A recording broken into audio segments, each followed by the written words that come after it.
สตินั่นละคือความตาย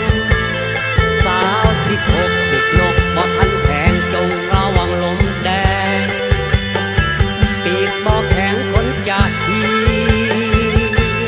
โดยเฉพาะพวกอาเซียอาเฮียพวกนั้นเขามีแต่ว่าเขามีเงิน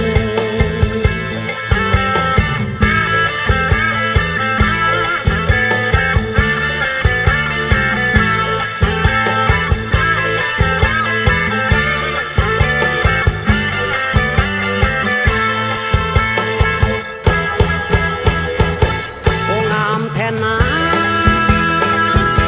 ท้องฟ้าสีขาวสดสวยอา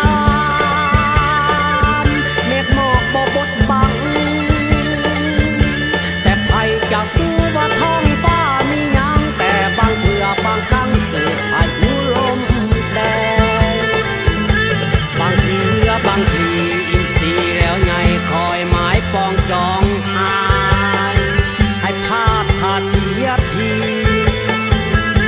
เวลาโบยบินต้องระวังให้ดีความประมาทขาดสติ